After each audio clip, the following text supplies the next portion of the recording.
Hello everyone, it's Silvia from Fiddler Tarot. Welcome to my channel. Today we're going to have a look at the best tarot and oracle pairings in 2024 so far. So a few days ago, I posted a video where I was talking about the top 10 tarot and oracle decks, and I've chosen 5 oracle decks and 5 tarot decks.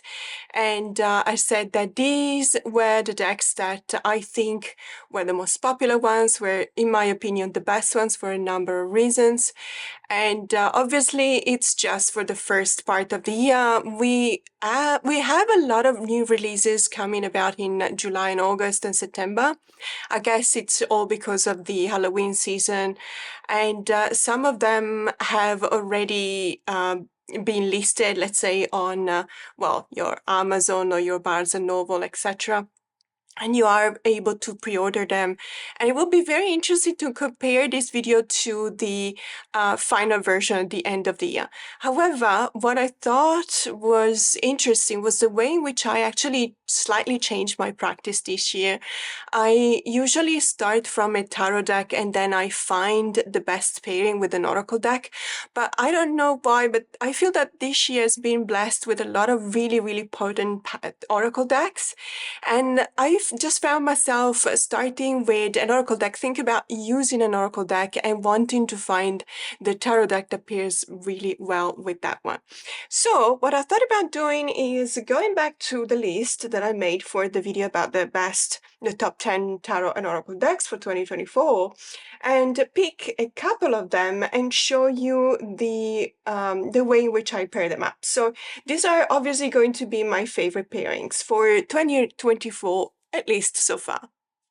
So one of my favorite oracle decks for 2024 up until the month of June is the Wisdom of the Wild Things Oracle. This is a US Games product, has been written by Angie Salins, and the artwork is by Eva Boniva. I have to say this deck is very whimsical. It's one of those decks that you kind of need in your collection because it covers an area that not many decks do, and as such, it also gives a different kind of vibes than other decks. As always, it's a very nice product by US Games with a wraparound magnetic closure box.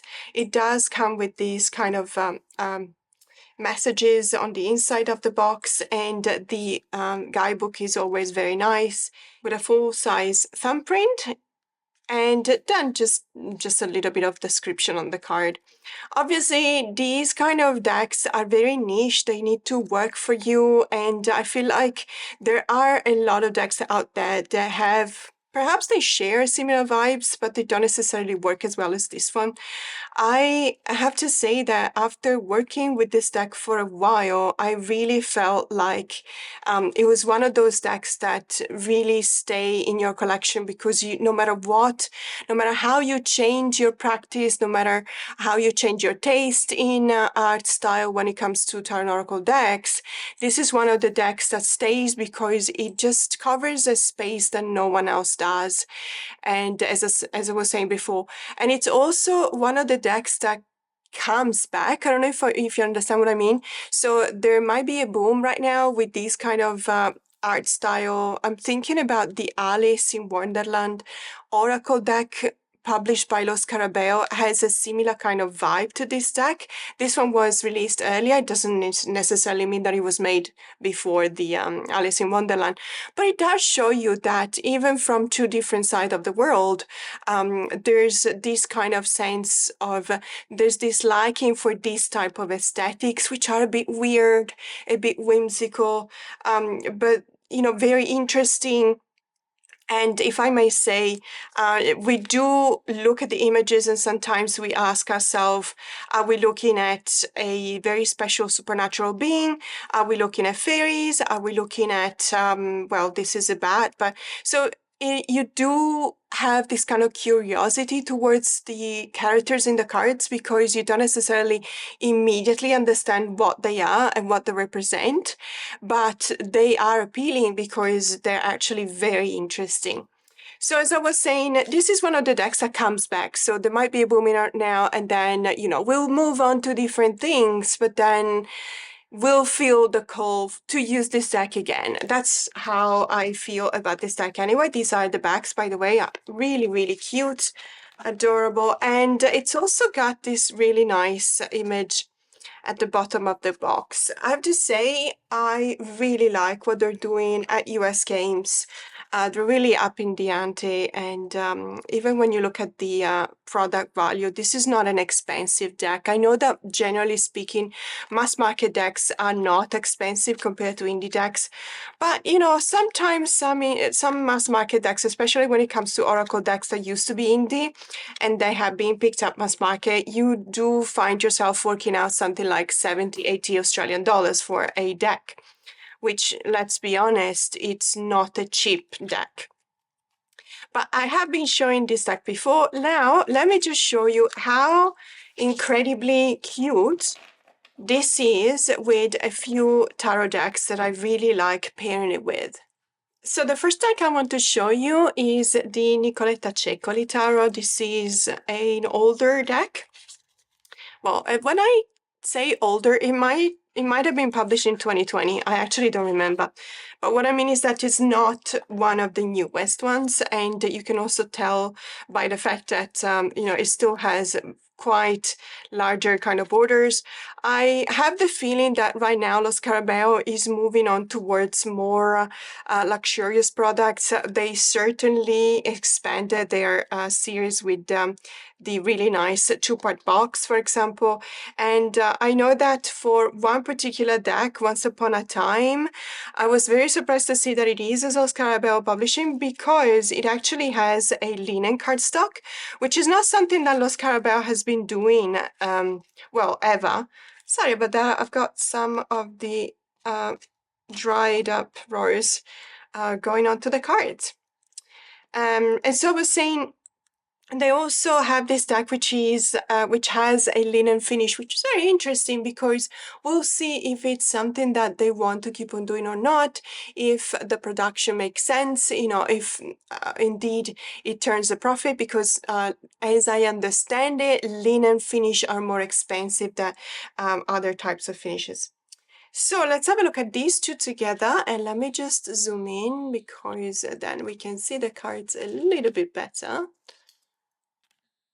There you go. So I feel that these two have something. They, oh my goodness, every time, especially when I look at the characters and the expression on their faces, and then I compare it with the characters on the tarot deck, I feel that there's a lot going on in this pairing. There's definitely this conversation going on.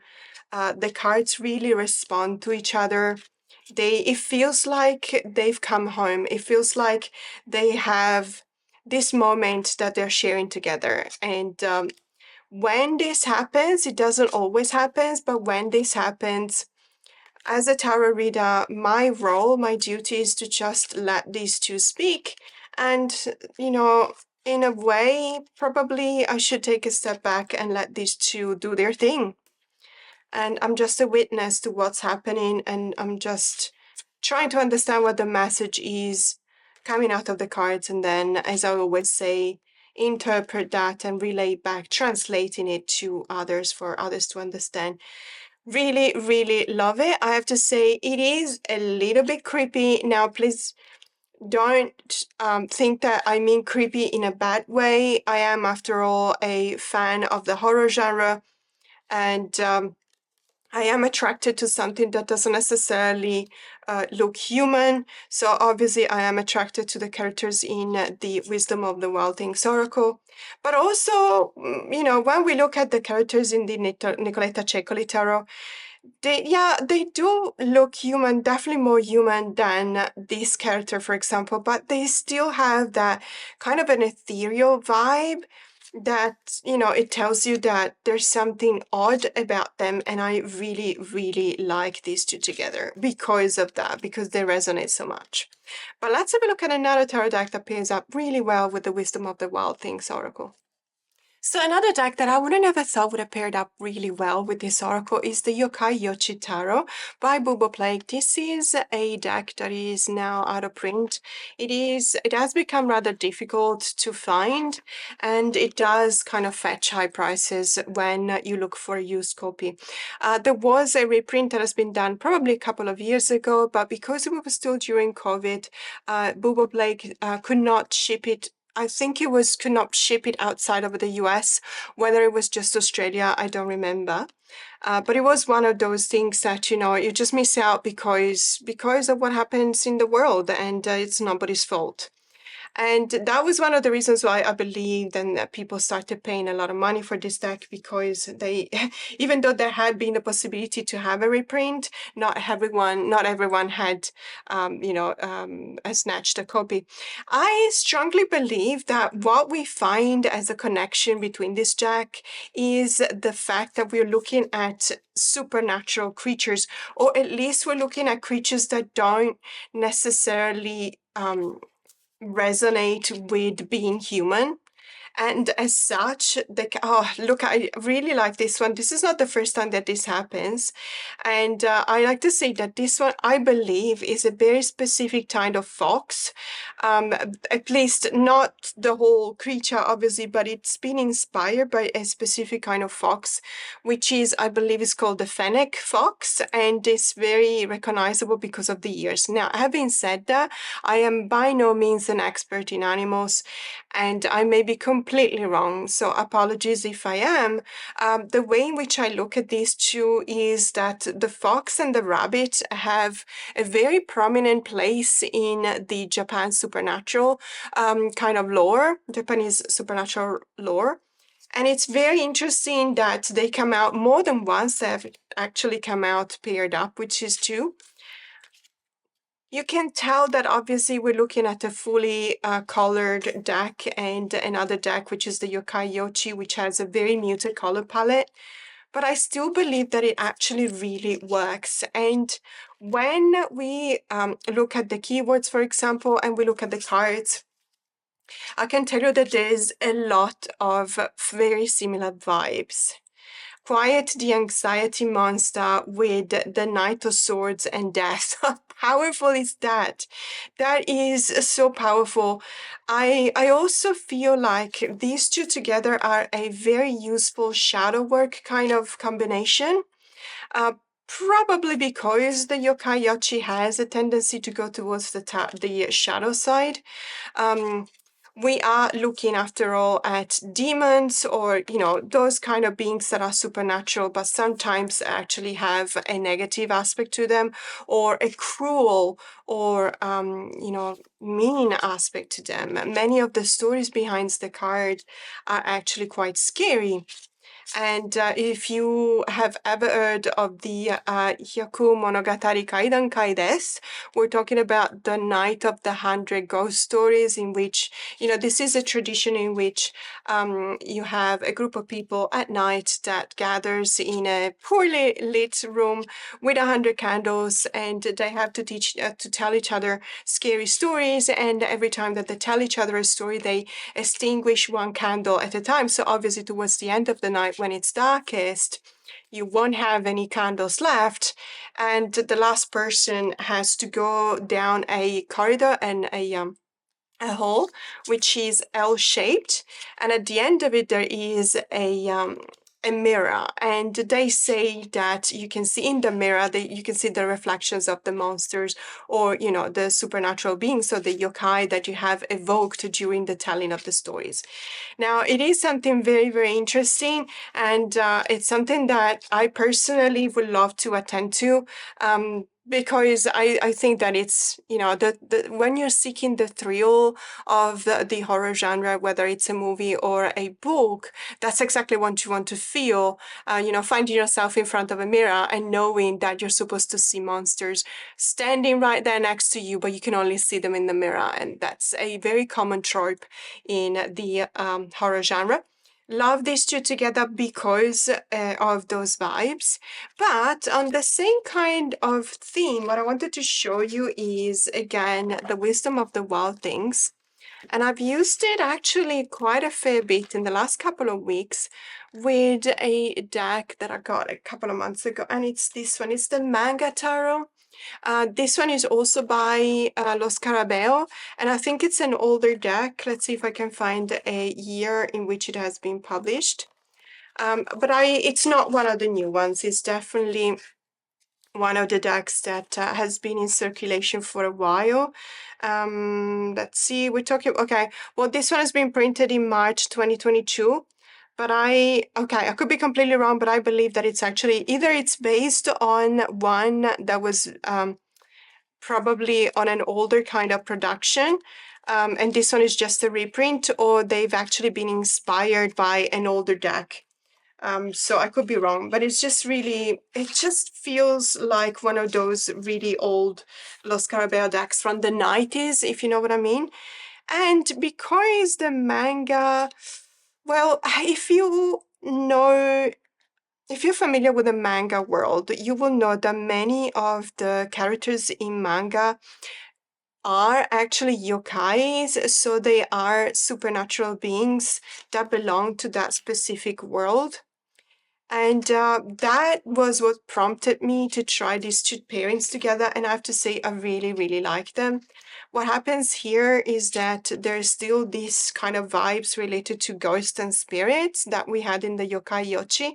But because it's a manga deck, then obviously it's in color as opposed to that muted color that we've seen on the Yokai Yochi. And this actually creates an even stronger bond between these two decks because they're both in color. It's not the same kind of color palette, but you can tell how there is at least a bit more of a resonance between the two.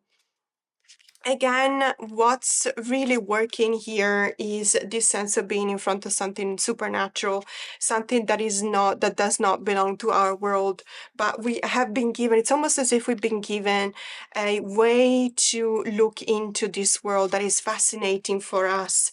And it kind of works because the keywords or the sentences on the Wisdom of the Well Things Oracle are very conducive of that kind of atmosphere. And when you look at the tarot cards, they stay within the same realm. And so I find it very, very intuitive, very easy to use, let's say, and very enjoyable too. But there's another deck that pairs up really well with the Wisdom of the Well Things Oracle, and I'm going to show you. So here it is. It is the Lorenzi Tarot by Irene Lorenzi. This is another US Games deck. I have to say, no one seems to be appreciating this deck except for a very few exceptions. And it feels like we're brothers and sisters because we like this deck and there's so few of us. I, however, think that it's a very interesting deck and I absolutely love the artwork. I really appreciate how weird and whimsical, but at times also evocative of something, as I said, supernatural, this artwork is. There's a lot to say about this deck. I do understand that when you want a deck that reads like an RWS clone, you don't get this from this deck. It is not an RWS clone. You do have some symbolism that may remind you of the RWS. For example, we just seen the tower here, obviously. But when it comes to pretty much everything else, you find yourself wondering where you are, what exactly you're looking at, and why is it still working, or whether it's not working for you, then why it's not working. I love the fact that it is so unexpected to find these kind of bridges between the cards when you use it with this oracle, because there's reminders of perhaps there's a symbol in the oracle deck and you flip the cards and there's the same symbol in the tarot deck. And it just comes out of the blue and it's really, it just works. It really works. So perhaps there's two characters that are breaking the fourth wall and look directly at the reader.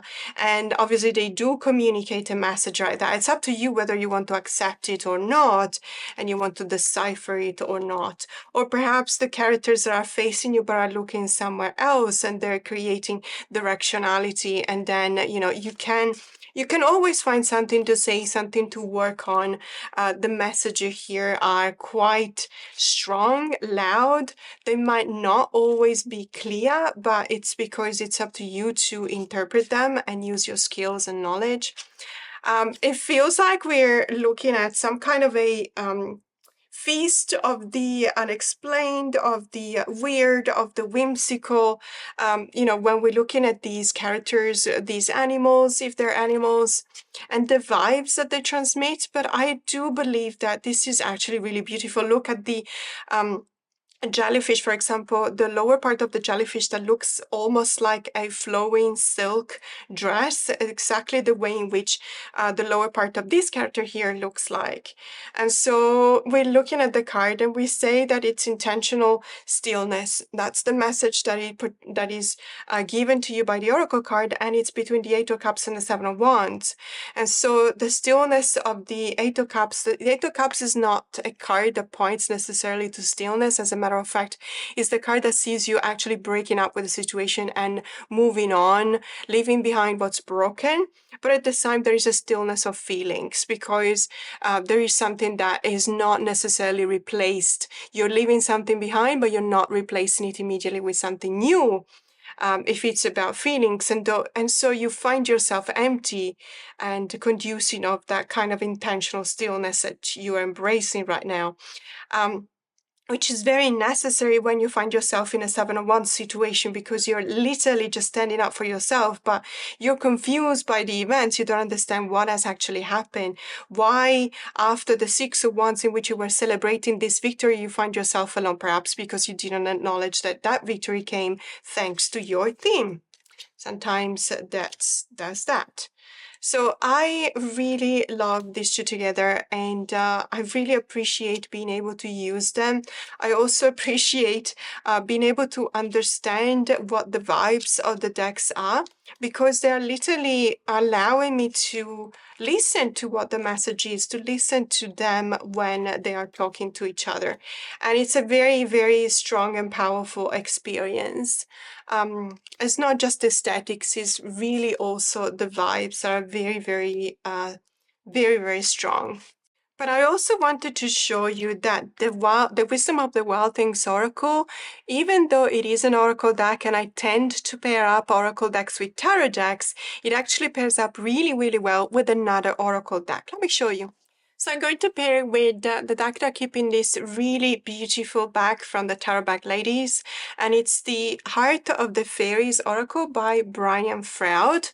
I really love this deck. I have to say it is an out-of-print deck, even though originally was a mass market publication. There is another mass market deck that is still in print by Brian Froud. It's called the Fairies Oracle, and the guidebook, let's say within the tarot community, it is recognized that the guidebook of the Fairies Oracle is even a notch better than the guidebook on this book. So the Heart of the Fairies. When it comes to the cards though, I do believe that I do prefer this oracle rather than the other one.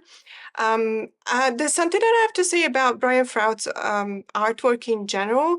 I do distinguish his cards, the cards in this deck, in two different categories. So for me, there are cards that are definitely looking into a more earthy kind of beings. It's always fairies, fair enough, but these are more earthy kind of fairies. They have an earthy kind of energy, definitely a woodsy, earthy kind of energy. Whereas these ones that look almost like aliens slash angels have a more airy kind of energy or cosmic vibes.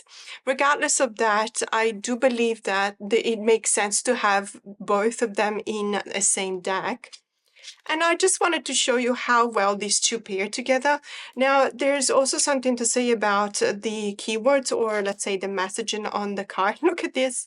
That's amazing. They look almost like it was the same being. The messages don't always necessarily work. So when you have a keyword coming from the Oracle deck, then I tend to read it anyway. But sometimes I find that it's best to use these two together in a very intuitive way. So let's just look at the cards and then understand what the message is, or try and see if it resonates with us and see if something comes to us from the cards. They do share a lot of similar vibes. Sometimes they also share a lot of there's a few elements that recur in both the oracle cards and the tarot cards. Sorry, I'm just it's just so similar, these two cards. I know that this is something that looks like a human and it is called a boy, and this one doesn't look human, but at the same time, the fact that they're both smiling, the fact that they're both they have rosy cheeks, there is this sense of something that really is common between these two cards. And between these two as well. So it is something that I like to do as a sort of a meditation exercise. I don't necessarily use these two decks together for a divination purpose. It wouldn't really work, and that's what I believe. If you do use these two together, or if you do love the Wisdom of the Wild Things Oracle, let me know in the comments below how you use this deck. Where do you incorporate it in your practice? Because it's always interesting to me, knowing what others in the tarot community do with their decks. I have my own practice, but obviously it might be different from somebody else's. So it's always nice to know. Kanono with Listen to the Music of Your Soul. How beautiful is that? Absolutely love this and the big behind. Obviously, there's a lot of cards that are a bit thought-provoking, but also a bit whimsical in the Heart of the Fairies too. So this year, even though they are Oracle decks, I find that they actually work really well together.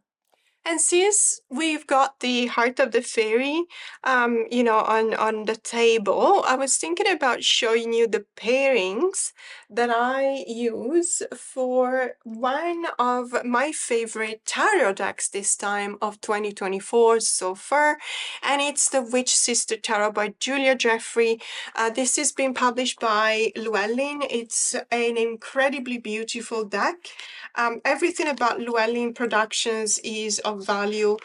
When you look at the box, for example, as always, a wraparound magnetic box with a string, a rainbow string inside, and an image at the back of the box, but also on the back of the cover. Really, really beautiful, very valuable as a set production. You do pay slightly more for a Llewellyn deck than you would for other decks, but it's always worth it because, as we always say, they come with fantastic books. I mean, I suppose some more than others, of course. I'm thinking about, for example, is that the Ian Daniels Tarot of the Vampires that is going out of print now? I was reading about it. I was thinking to myself, that doesn't make any sense at all. But we talked about this in my latest videos, and there's contracts with the publishers, and when they come up, sometimes, they want to create fear of missing out, and then they want people to just rush and buy the decks, where, after all, you can still find them. I can think of a couple of examples in which this has happened. I don't know whether this is the case for the Tarot of the Vampires by Ian Daniels, but it has been announced to be going out of print, so they're not going to reprint it for what they say right now. And there's a lot of people now willing to pay even $100. I've actually seen it for $100 Australian on sale on a Facebook group used. I don't necessarily agree with these kind of practices, but then again, it is what it is. And also, I'm not that naive. I myself have been buying decks that were spending more than what the value of the deck was, simply because I wanted that deck and I was frustrated that I couldn't find it anywhere else. So the value is what a person is willing to pay for, and perhaps they have reasons to pay that much more than the actual value of the deck. Perhaps they have emotional reasons, we never know.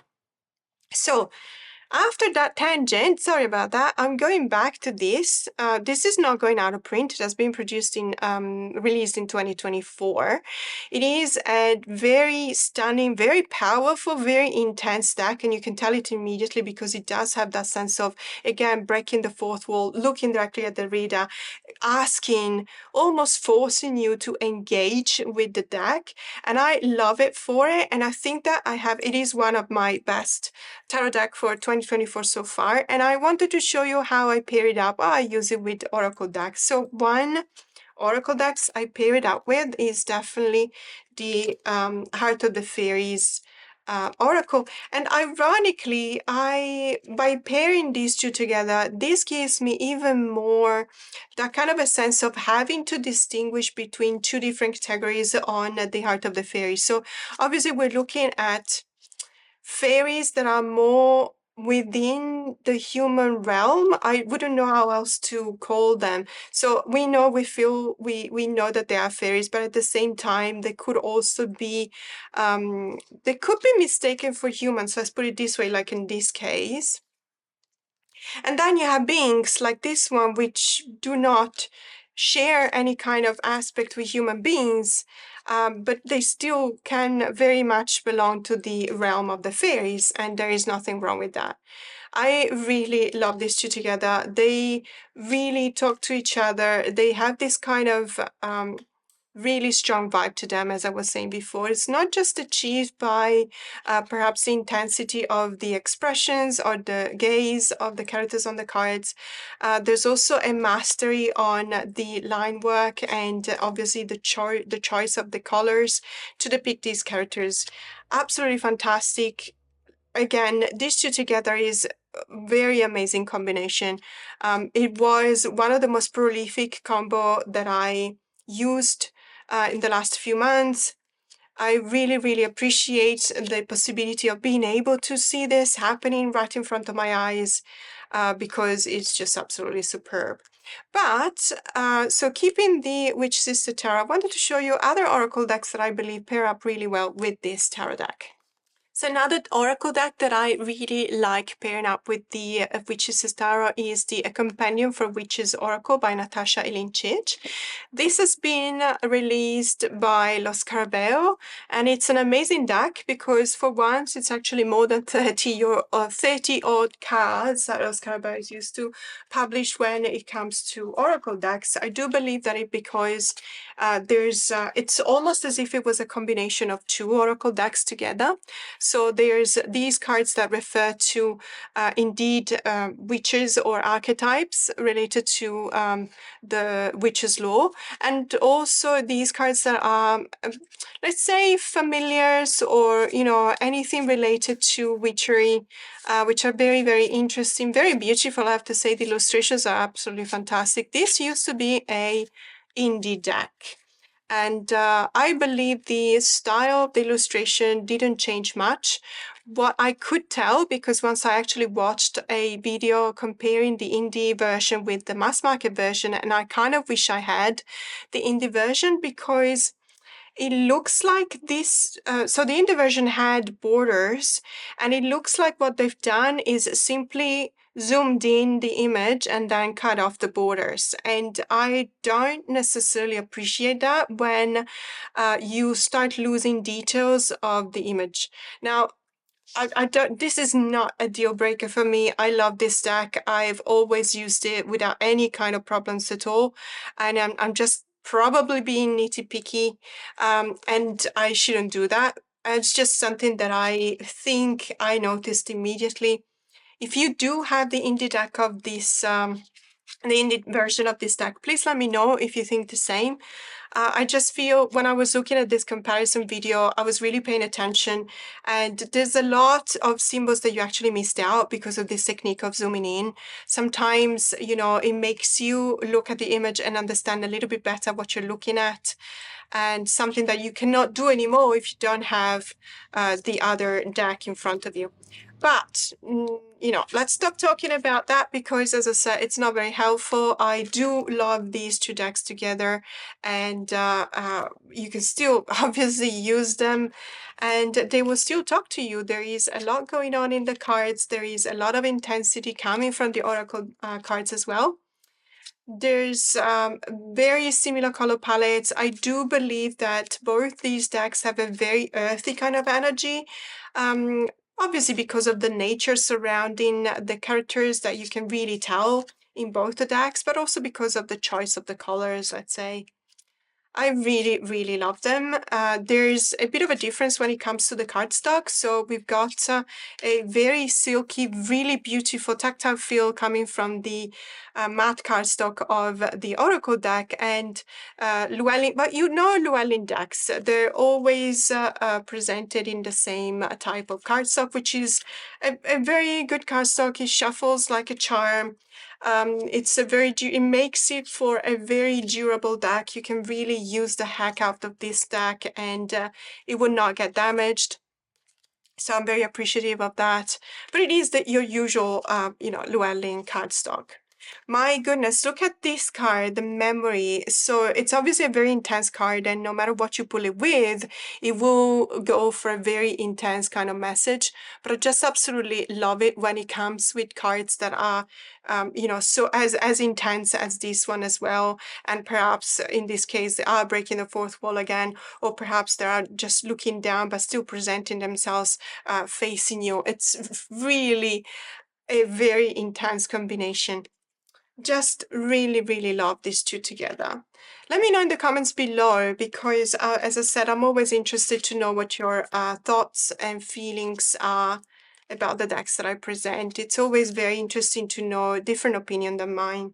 So another deck, another Oracle deck that I like pairing the Sisters Witch Tarot is the Fairy Forest, which is this one here. So let me just put back some of the cards on the tarot, the two tarot piles that I've got here, just to have enough cards on the table. Obviously, any kind of fairy or witchy deck would pair up really well with this deck because it, at the same time, it does give you, well, it is called the Witch Sister Tarot, so obviously it does give you that kind of witchy energy, but at the same time, I do believe that there's a lot in common with more fairy-centered or more fairy-like decks. Now, the Fairy Forest, which is published by Blue Angel, but it's by Lucy Cavendish. I believe that either there's a new version of this deck or I've seen a lot of people trimming off the borders, and I am actually considering doing the same because I do believe that it would pair up even better if it did not have these borders. In any case, it's still really beautiful. And then I noticed that lately Blue Angel is doing that themselves. You know, they are reprinting older decks, and when they're reprinting them, they're actually moving on to the more silky kind of cardstock. Ah, look how beautiful these two. And they also, in some cases, I believe they're also shedding the borders. So it might be a possibility to one day see this deck being reprinted and, you know, without the borders. I like that the borders represent the frame. So they're not just white, plain white, and they're not just there for bleeding reasons. You know, when you are printing a deck, you have to be aware of the bleeding area. Because obviously if you have a lot of symbols over there, you might actually lose them. But at the same time, I think that, you know, they're beautiful because they're not just a white border, which is functional. But at the same time, I do believe that when you're pairing up a deck together with an Oracle deck together with a tarot deck, you may actually want to have a flow between the cards and not necessarily having a barrier in between them. I really love these two together, by the way. I believe that they have a lot going on. There's this kind of communication, obviously. We are aware of Lucy Cavendish, but the illustration is by Maxine Gadd. So obviously, you know, we're looking at Maxine Gadd's artwork in this case. But I really love these two together. They feel like, again, there is this communication going on. And I absolutely adore the fact that I can be a witness to it and I can listen to the message and, and be there for it, which I am absolutely 100%. So really, really gorgeous, these two decks together. And there's another couple of decks that I wanted to show you together with the Witch Sister Tarot. So one of them is a French deck, which is this one here, L'Oracle de la Sorcière Guérisseuse by Artemis Rose, and illustrations by Stéphanie Gras. This is, as I said, it's it's a French deck, but it is a mass market deck. So I believe it is still available on Amazon France. And I have news because I'm following the creator on Instagram, and they're actually preparing another deck. And I believe it might be an a tarot deck. So these two, let's put it this way. Obviously, the Oracle deck, if you translate the title in English, it's the Oracle of the Healing Witch. And it is a very specific type of, vibes. Obviously, there's still a lot of earthy kind of energy going on because there's a lot of elements referring to, potions and spells and stuff like that. So there is a very similar vibe to the Oracle, to the Tarot deck. Wow, that's beautiful. What I like about it is not just that the aesthetics are absolutely gorgeous. I mean, really stunning. And I highly recommend following, I think it's called Fermelusine, but I will make sure to check that out, the Instagram account of the creator of this deck, and I'll just link it in the description box below just in case you want to check it out. As I said, their deck are available on Amazon France. I don't necessarily know whether they ship to, worldwide. They shipped to Australia, so I was lucky enough. Although I did get this one when I was in Paris, so it was rather easy to get. How beautiful these two are is just beyond words. I really love the vibes that these two decks have together. I have to say though, it's also very easy to use the Oracle because it does have a title on the card, but also 2 or 3 keywords. And most of the time, they're very easy to translate. Most of the time, abundance, abundance, and abundance is exactly the same thing. So you will be able to read it. Otherwise, there's always, obviously, Google Translate, which is something that I am actually using more and more.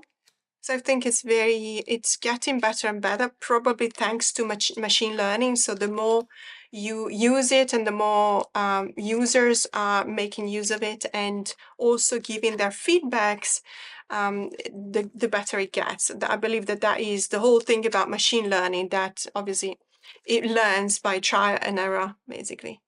So this is really beautiful, but as I said, it is a French deck. There is another deck that I was really, really intrigued by, and I started using these two together, and I thought that it was absolutely superb. Let me just put back the cards here, and I'm going to show you. And as always, you can find all of these decks, unless they're out of print. Like, for example, the Heart of the Fairy, I'm not going to mention it in the description box below simply because it is not on sale anymore. It's very hard to find. Even when you do find it, it does fetch very high prices because it is quite coveted. And let's move on to the next one. As I was saying, this is the Witch Oracle, Women in Total Control of Herself, an Oracle deck by Angie Salins, and the artwork is by Silas Tobal. This is the US Games edition. I know that this deck actually came out indie out of a Kickstarter first. Can we just have a look at how chunky the guidebook is? So congratulations, US Games. I don't have the indie edition, so I don't know whether it's exactly the same, if we get the same amount of information between the two. I am stoked to have this because it looks absolutely well done. There's a lot of information. The style is really jibing with me and my vibes, and I really, really love it. The cards are, let's say, there's not more, I think it's not a huge stack. There might be probably 40 cards. I'm not entirely sure. That might say something about it in the box. Let me just double check. No, 44. Yes, it's 44 cards. It is what we recognize as the minimum, so I cannot complain, and I don't want to. Look at the backs, how beautiful these backs are. I don't know if you can actually tell, but these ones, 1 and 2, are in foil. This really beautiful teal color. They are reversible as well, if that's your thing. Really beautiful edging. And I have to say, these two together are absolutely fantastic. It really gives me an excellent kind of vibes. Obviously, because we're talking about two witchy decks, there will be that kind of common symbols. It's kind of a given when you have two witchy decks together. But you don't always have, even though they might have the same kind of theme, it doesn't necessarily mean that they will pair up nicely together. But I believe that these two actually do. I love the fact that there is this, this character here in the Three of Stones that is actually holding these 3 stones in their hands. And it looks almost as if with palms up. And it looks very similar to the way in which the character on the Rescuer card is holding the lamp, which is very, very nice. They're also quite similar, the cards, I have to say. The cardstock feels very similar, although the Oracle deck, it is slightly bigger, as you can see, bigger than the Tarot deck. But as you see, so we were comparing the size of the Blue Angel deck earlier, the Fairy Forest, and I strongly believe that if one day I will find the time and just trim the borders off, I think that I would definitely appreciate it more. I don't know. I mean, sometimes I actually like borders, sometimes I don't. It really does seem to depend on the decks themselves. Really stoked with these two together. Very beautiful vibes, very strong messages. Loving the fact that the color palettes are both, as I said, very earthy. And just really enjoyed using these two together, and they definitely are one of my favorite pairings for 2024. Let's move on to another deck now. Okay, so I'm kind of cheating with the next deck, because it is a deck that has been published in 2024, but because it was released only on the 3rd of July, at least here in Australia, and it is an Australian publication by Rockpool, I was not in time to include it in the best top 10 mass market decks for 2024 so far. Once I got it, I actually regretted not waiting one additional week in order to be able to include this deck in the top 10, because I believe that it would have made it. It would have made the cut. It is an incredibly funny but also very deep kind of deck, and I absolutely want the whole world to have a look at it. It's just fantastic. It's the Cowgirls and Aliens Oracle. And let me tell you, yes, of course, by Ellie Grant, by the way.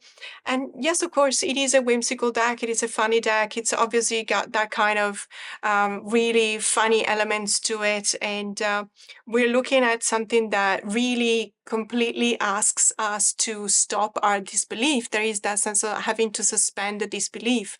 And when we're using a card, when we're looking at the cards in order to understand what goes on in the cards. But we are kind of used to do that. Every time we go to the movies, we are asked to not always point out that that's not possible, or that doesn't look feasible, or that doesn't resonate, etc. We're kind of entering a contract with the director if it's a movie, or with the writer if it's a book. And why not doing so with the deck as well? I strongly believe that we can have these kind of decks. We can find their niche in our collection, and we can also find their rightful place in our practice. This deck, does it work for me? Absolutely, it does. Is it a deck that I like working with? Yes, 100%. Is it also funny to work with? Yes, and why not? So, as you imagine, it's talking about cowgirls and aliens. And I just find this deck to be incredibly strong and powerful at the same time. but also, as I said, really, really whimsical. We're looking at mostly archetypes, but what I like about it, and I don't know if you can actually see, because the one thing that I have to say is that the titles, so the archetype is visible, readable, but then you really have to squeeze your eyes in order to be able to read the sentence that is at the bottom of the card. So for example, this one is number 13 and it says gang leader, and it says, I will prioritize myself and my own needs. And you don't always, so the messages are extremely important. I really appreciate them. But as I said, it is not always easy to read the messages at the bottom because it is also a lighter kind of color that they use for the font. So it's, I would probably prefer either a darker color or a slightly larger font. But then again, this is just me. It's probably because of my eyesight, and you know, it might not be a problem for anyone else. So that's there's that. The book, so when we look at these kind of decks, we know that it is the typical Rockpool kind of production. So this papery kind of cardstock. The edging, I have to say, is really beautiful because it's a rainbow, silver rainbow kind of edging.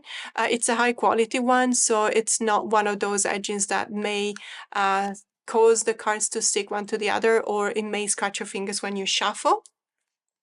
It does have the typical size of the Rockpool Oracle decks. And I just wanted to show you the decks I actually use it with because it's been so much fun. So the first one I want to show you is the Tarot of the Sweet Twilight by Lo Scarabeo. This is by Cristina Benintende, and it is an Italian version of the deck, although as you very well know, for older decks by Lo Scarabeo, obviously you have all of the languages on the corners of the cards, so whether you buy it in Italy, in Germany, or in Spain, it doesn't necessarily change anything because you will still have access to the titles on the cards. This is my Tim Burton's, but also my Charlie and the Chocolate Factory kind of deck, because there are those kind of vibes that I really like and appreciate, and it kind of works. It works with this Oracle deck because there's a lot going on in both the decks, so you would think that perhaps pairing up two busy decks is not doesn't yield the best results, but I have to say it actually does.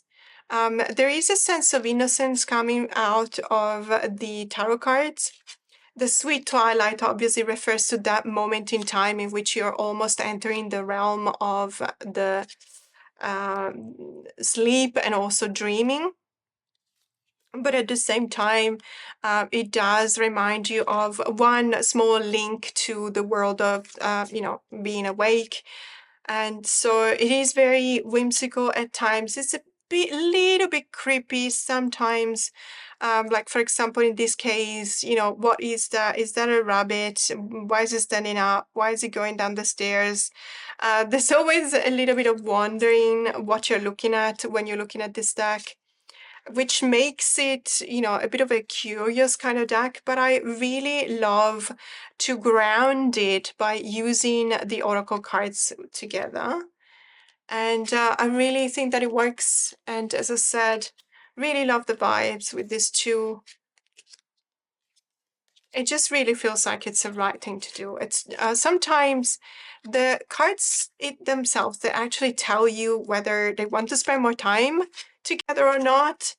And I don't know if it ever happens to you, but when you try pairings, what I do is I, generally speaking, try and understand the vibe of a deck, and then I find other decks that have similar vibes or similar aesthetics, and then I try them together. And there are pairings that really don't like each other. There are decks that really don't want to be in the same room together, and they let you know that immediately, and so you know that you cannot use that pairings because it's just never going to work. And it's just not a match at all. But these two are very, very beautiful together. But there's other decks that I wanted to show you together with the Cowgirls and Aliens. So the next pairing is kind of a given because I've seen a lot of people pairing the Cowgirls and Alien with this deck. Those of you who have that deck, it is an indie deck, but it is going mass market hopefully soon. And it's this one here. It's the Desert Illumination Tarot, but only because I've seen it, pair up a lot of times. It doesn't mean that I don't like it. I actually really love these two together. There is a kind of sense of aliens and also cowboys that come out of both of these decks. And I also really enjoy pairing up the color palettes of these two decks together because there's a lot of similarities between the two, particularly when it comes to the pinks and the purples and the oranges and the association between these two colors. Really, really stoked to be able to, to witness this pairing and standing back in the background and just listening to the messages of the cards and the characters talking with each other in these two decks. Obviously, the Desert Illumination Tarot. So this one is an indie deck. My version, the one that I have, is the first printing, first version, first edition of the deck. There was a second edition that came out probably a couple of years after that. And it didn't have borders, but also I think there were a couple of changes in a few cards. And then I heard that the creator announced it was going to be picked up mass market. And I think that there's been other announcements after that in regards to a possible timeline, although I'm not entirely sure, so don't quote me on that. I just really love the fact that we've got cowgirls and cowboys and aliens in both the decks. So it's just really, really funny. I don't know who the publisher will be. I'm thinking probably US Games, simply because US Games has been really known in the last 5-10 years to pick up very edgy indie deck creators and buying the rights to the deck and then publishing mass market. And they, generally speaking, do a really good work out of those decks. So I'm kind of hoping that they will keep the linen cardstock because it is very beautiful. It feels very nice. And I also hope that they will, keep the guidebook and perhaps expand on it, because at least the first version of the Desert Illumination Tarot, the guidebook that came with that, wasn't necessarily a chunky monkey. Not that I always need a chunky monkey, but it's always really nice to see what the author's take is on the cards and why did they choose a very specific image to depict that particular card. So I think we all agree that these two are absolutely two darlings together. But there's another couple of decks that I wanted to show you paired up with the Cowgirls and Aliens. So let's have a look. So the first one I wanted to show you of the last two, so not the first one, but the last two, is the Tarot Bot, and this is by Michael Murdoch. I don't know whether this deck is still available. Sometimes I get flagged by some of you saying that they saw a copy in a website. Some other times it looks like it's coming back on a Kickstarter, but then it doesn't. There's different versions of this. I've seen one with a different kind of backings and perhaps black borders. I don't necessarily remember. I personally love this version. It's definitely my favorite. I really like the fact that it's also very glossy. It fans out like a charm. It's one of those decks that you're just swiping across the table and it creates the perfect arc of cards. It makes you feel so confident. And you're like, look at me, I'm a professional tarot reader. Because that's what people judge you on, how you fan out a deck. So it's really, really beautiful. And I have to say that again, thanks to the fact that the color palettes are very similar and we are looking at not necessarily aliens in the Tarot Bot, obviously we're looking at robots, but it does seem to have the same kind of vibe because these are robots that are depicted in a kind of a human position or human settings, let's say, and that in itself gives you some kind of alien vibes. And I just really like these two together. They really speak to each other. Again, there's so many bridges that you can build between the Oracle and the Tarot cards. Really, really love them. There is also that sense of whimsical that, ironically, because the tarot deck is so whimsical, the oracle deck is actually the one that makes the grounding in this case and not vice versa. But it's perfectly fine because you want a balance out of your deck. So the ones that you're using in a pairing, you don't want to be taken away from the reading by being too abstract or perhaps too intuitive, but at the same time, you don't want it to slow you down in the reading because you don't want it to be too grounded and possibly not necessarily boring, but not really conducive of a good experience. And so really enjoy these two together. Absolutely gorgeous. But I wanted to show you another tarot deck that it was an absolute surprise because I had no idea those two would pair up this well together. And there was just a random reason why I actually did try them together. And it was because I believe that the colors really match. But I like to be the judge.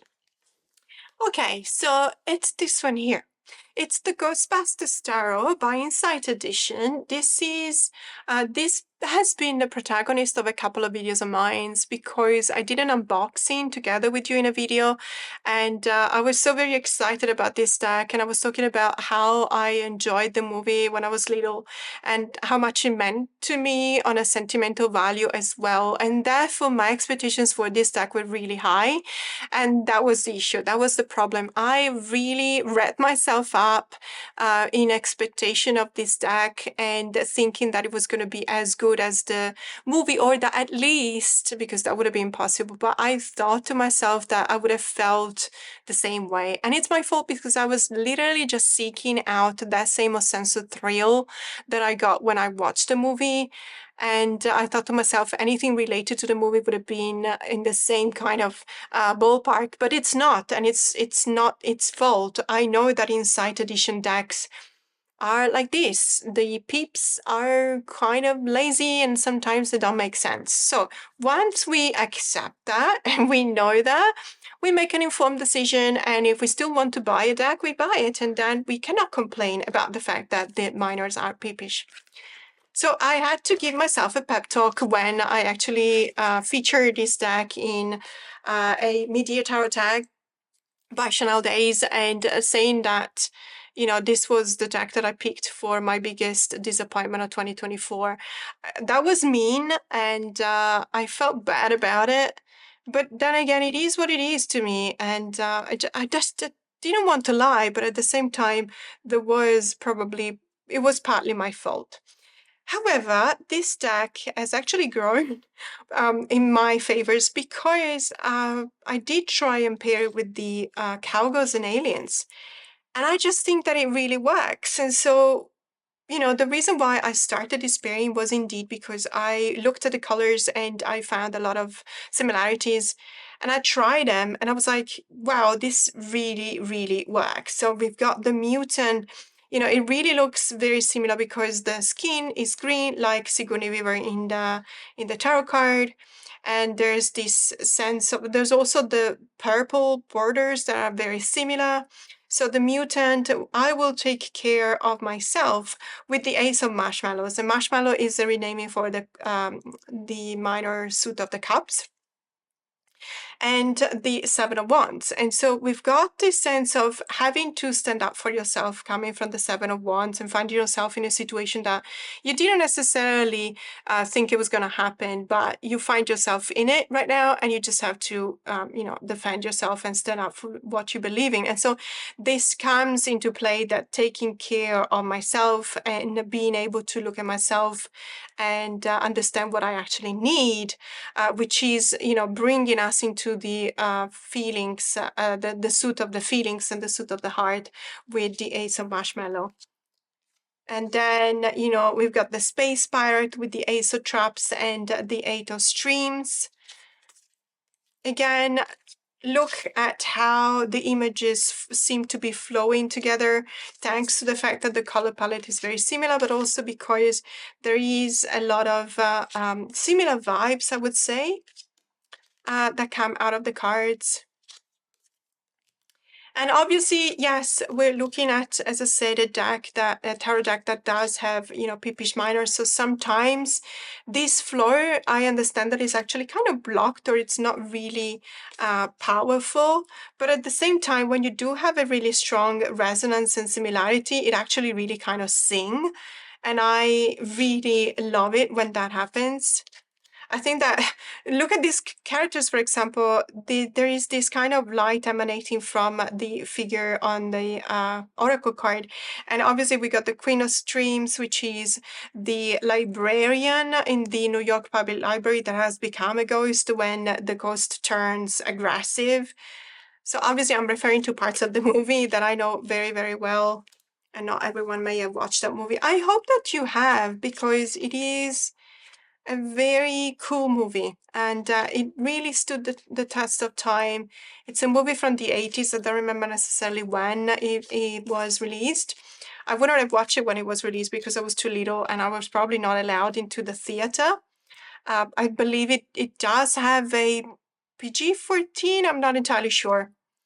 But I did watch it later on, and I was absolutely stoked. Such an amazing movie. Really loving the vibes of these two together. They look absolutely fantastic. I'm just trying to check through the camera whether you can actually have a good view of the tarot cards, because they look a little bit dark. And I can assure you, yes, in real life now, you can actually see.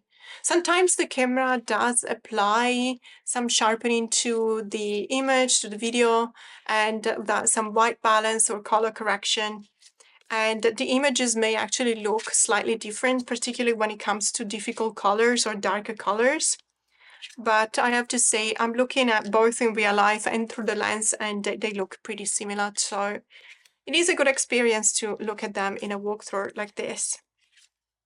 Absolutely in love with these two together. Really enjoy using them and pairing them up.